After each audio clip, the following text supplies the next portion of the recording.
Yes, thank you very much. And pursuant to Section 2 of the Rules of Procedure governing inquiries in aid of legislation, granting the Senate Committee the power to initiate inquiries if the matter is within its competence, the Committee on Foreign Relations hereby called this inquiry in aid of legislation to discuss the following. 1.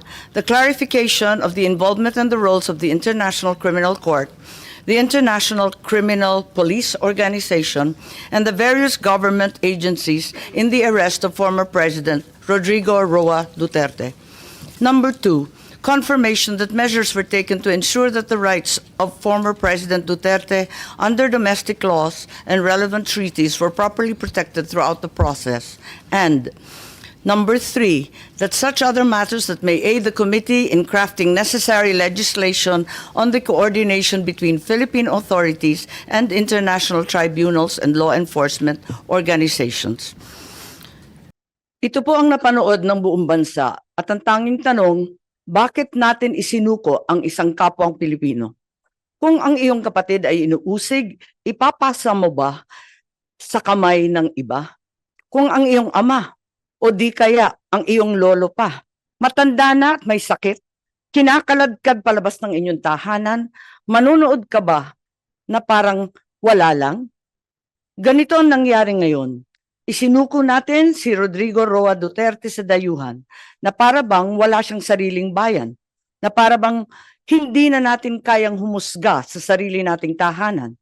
Here we are watching as a fellow Filipino, a leader, a father, a grandfather, a man who served this country, is taken not by his own people, but by outsiders who claim the right to judge him. Sabi nila, batas ang dapat manaig. Tama. But whose law? Ours or theirs? Since when did the Philippines become a province of The Hague? Kung kaya nilo itong gawin sa isang dating pangulo, sino na lang ang susunod? If they can march into our house and take one of our own, what stops them from doing it again and again? To you, to me, to any of us. What protection can we guarantee our OFWs eking out a living overseas? This is bigger than Duterte. This is about our dignity as Filipinos. Ngayon pa lang ito nangyari sa buong kasaysayan ng Pilipinas. Pero paano kung mauulit?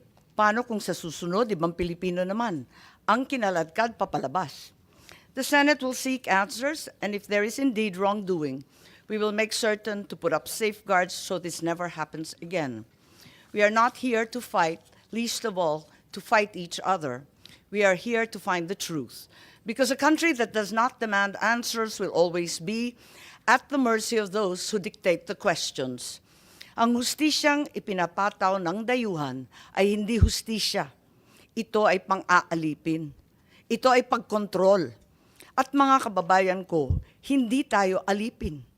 Tayo ay Pilipino.